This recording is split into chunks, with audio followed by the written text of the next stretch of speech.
Hello, everyone, and welcome to another episode of Spoken English for Beginners. This is a series of videos where I talk about sentence structures, vocabulary, and different topics so that you can improve your spoken English. So, our today's video is going to start with a small quiz, and if you are not able to answer those questions, then we will learn something important. तो आज का जो video है हमारा, इसमें हम एक ऐसे वर्ड्स के लिस्ट को सीखने वाले हैं जिसके बिना हम सेंटेंस बना ही नहीं सकते हैं. And if you are new here, my name is Roshan and I am from Bihar. And on this channel, I talk about spoken English learning. So if you are looking to improve your communication skills, spoken English, so make sure to subscribe this channel because I upload a video every second or third day. And if anybody out there is looking for online spoken English classes, a community where you can talk to people live in a Zoom meeting, so you can reach out to me on my number. I have multiple groups depending on your current level. And now let's start our quiz. Hopefully you are going to perform well. The first question is, which sentence is correct? She doing her homework right now. She is doing her homework right now. She do her homework right now. I think it's a very simple question. Answer B. She is doing her homework right now. In Hindi, it means कि वो अपना homework अभी कर रही है. So you see, just by missing one single word, your whole sentence becomes incorrect. अगर हम एक word छोड़ दे रहे हैं is, तो हमारा पूरा sentence गलत हो जा रहा है. And how to work on that? You have to practice so many times that it becomes part of your muscle memory. कि हम एक ही चीज़ को इतना बार पढ़े, इतना बार बोले कि वो हमारे muscle memory का हिस्सा बन जाए. He usually does his responsibilities seriously. So you have to choose the right option. Take, takes, taking. वो अपने रिस्पॉन्सिबिलिटी को बहुत सीरियस तरीके से करता है. So it is showing a routine और a pattern. So with pattern we use takes. अगर मेरा दोस्त क्रिकेट रेगुलरली खेलता है तो मैं उसको क्या बोलूँगा? He plays cricket regularly. अगर मैं इंग्लिश रेगुलरली पढ़ाता हूँ तो आई टीच इंग्लिश रेगुलरली. वैसे ही यहाँ पे वो अपना रिस्पॉन्सिबिलिटी को सीरियसली लेता है. सो तो हम क्या बोलेंगे? He usually takes his responsibilities seriously. Next question. You have to find the mistake. They was discussing the issue when I arrived. मतलब वो लोग इशू को डिस्कस कर रहे थे जब मैं वहाँ पहुँचा. तो they का मतलब क्या होता है? एक से ज़्यादा. So when we have a plural subject, हमें was की जगह पे were यूज करना होगा. They were discussing the issue when I arrived. So this is called subject verb agreement. कि अगर हमारा सब्जेक्ट सिंगुलर है तो हमारा वर्ब भी सिंगुलर होना चाहिए. If the subject is singular, the verb has to be singular. If the subject is plural, the verb has to be plural. Next. You finish this task before leaving. तुमको ये task पूरा करना होगा जाने से पहले. The options are must, must to and musts. I will give you a hint. हम कभी भी मॉडल वर्ब के साथ एस उसमें नहीं जोड़ते हैं. सो ये तो होगा नहीं. मस्ट टू, ये भी नहीं होगा. So we are left with just one option. You must finish this task before leaving. यानी जाने से पहले तुमको ये टास्क पूरा करना ही होगा. It's a compulsion. Next. I already completed the assignment. Have, has, having. Take a guess. Again it's very simple.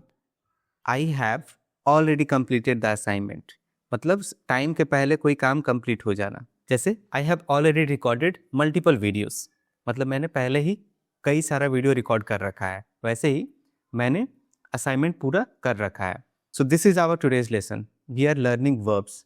हम वर्ब सीख रहे हैं और वर्ब इतना इंपॉर्टेंट क्यों है? That's our next slide. Take a guess. What is a verb? अब अगर आपने कभी स्कूल में पढ़ा होगा तो हम ये सीखे थे कि ये एक वर्ड होता है जो एक्शन दिखाता है. A verb is a word that tells us about an action और ए स्टेट. तो मैंने यहाँ पे इस डेफिनेशन को कंप्लीट कर दिया है. हम सिर्फ एक्शन के बारे में नहीं पढ़ते हैं, we also learn about state. अब इन दोनों में डिफरेंस क्या है, एक्शन और स्टेट में?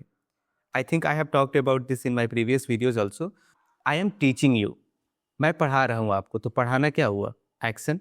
I am recording A video, तो इस प्रोसेस रिकॉर्डिंग भी क्या है? एक काम है. So recording is an action. I am talking to a camera. मैं कैमरे से बात कर रहा हूँ, तो ये भी क्या हुआ? This is also a process of an action. State का मतलब क्या हुआ? अगर मैं बोलूँ आई हैव ए पेन, तो आप नोटिस करो इस सेंटेंस में कोई काम हो रहा है क्या?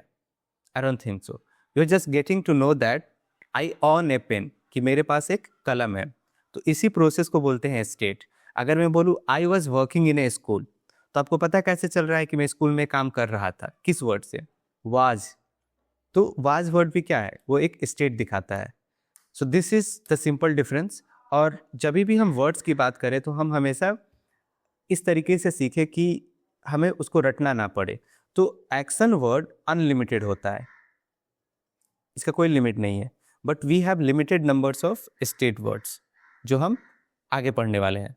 Now let's discuss types of verbs. वैसे तो वर्ब के बहुत सारे टाइप्स होते हैं, बट हमें स्पोकन इंग्लिश के लिए सिर्फ 2 पढ़ना है. मीन्स आप और भी पढ़ोगे तो वो अच्छा है, बट 2 काफ़ी है.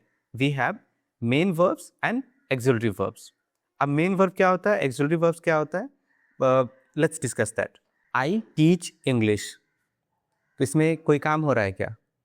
पढ़ाने का. तो टीच हमारा मेन वर्ब हो गया और वो एक्शन भी दिखा रहा है.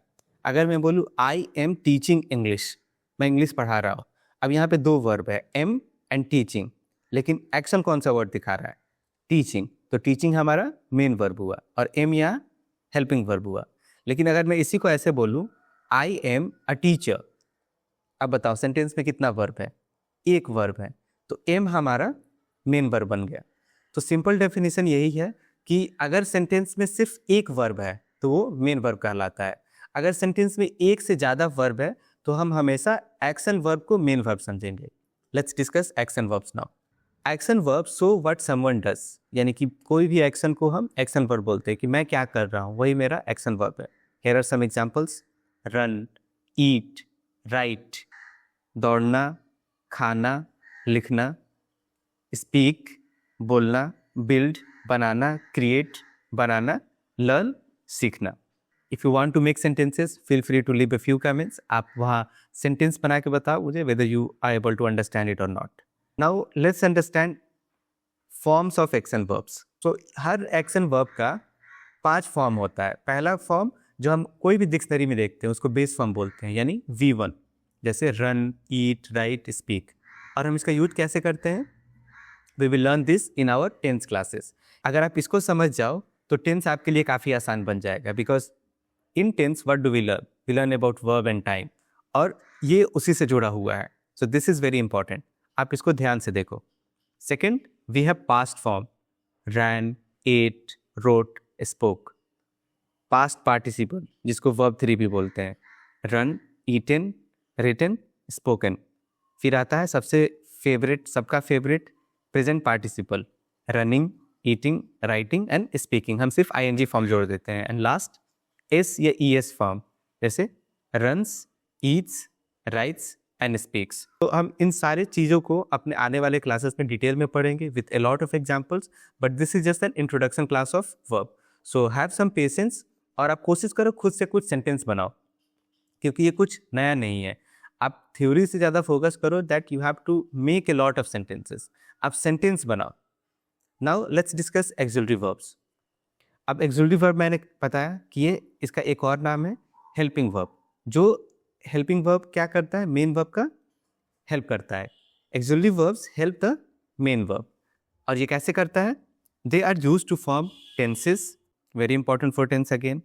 क्वेश्चंस बनाएगा, निगेटिव सेंटेंसेस बनाएगा और एक्सप्रेशंस बताएगा. और एक्सिलरी वर्ब के 2 टाइप्स होते हैं. ये फॉर्म नहीं है, दीज आर टाइप्स. पहला टाइप कहलाता है प्राइमरी एक्सिलरी वर्ब और दूसरा कहलाता है मॉडल एक्सिलरी वर्ब्स. अब देखो, अगर आप ये 24 वर्ड सीख जाओ, हमें एक्सिलरी वर्ब्स में सिर्फ 24 वर्ड पढ़ना होता है और ये काफ़ी लिमिटेड लिस्ट ऑफ वर्ड्स है. तो अगर आप इसको सीख जाओ, you can say you have covered 30 to 40% of basic English. Now what's the difference between primary axillary verb and model axillary verb? जो प्राइमरी एक्सिलरी वर्ब होता है वो दोनों वर्ब का काम करता है. वो हेल्पिंग वर्ब भी हो सकता है और वो मेन वर्ब भी हो सकता है. Remember the example, I am a teacher, I am teaching English. अब आई एम अ टीचर, इसमें कितना वर्ब है? एम, सिर्फ एक वर्ब है, तो वो हमारा मेन वर्ब कहलाएगा. आई एम टीचिंग इंग्लिश। अब देखो यहाँ पे टीचिंग भी है और एम भी है, तो हम हमेशा प्रायोरिटी मेन वर्ब बनाने के लिए एक्शन वर्ब को ही देते हैं। तो टीचिंग हमारा मेन वर्ब हो गया और एम क्या हो गया, helping verb. So I hope you understand my point कि प्राइमरी एक्सुलरी वर्ब दोनों वर्ब्स का काम करते हैं और इसमें लिमिटेड वर्ड्स होते हैं। तो हम बोलते हैं टू बी, इसमें हम 5 या 7 वर्ड पढ़ते हैं, is, am, are, was, were, be and been. She is working right now, they were waiting for you, I have been learning English। तीनों सेंटेंस का मतलब क्या हुआ, सी इज वर्किंग राइट नाउ, वो अभी काम कर रही है, वो लोग आपका वेट कर रहे थे और मैं इंग्लिश सीख रहा हूँ। अब हम सीखते हैं हैव। हैव में भी हमें 3 वर्ड पढ़ना होता है, हैव, हैज, हैड। इसके यूजेस हम अपने आने वाले क्लासेस में पढ़ेंगे। Example, I have finished my work, मैंने अपना काम कंप्लीट कर लिया है। सी हैज़ कंप्लीटेड द टास्क, उसने टास्क कंप्लीट कर रखा है। दे हैड ऑलरेडी लेफ्ट, वो पहले ही जा चुके थे। And now we have do.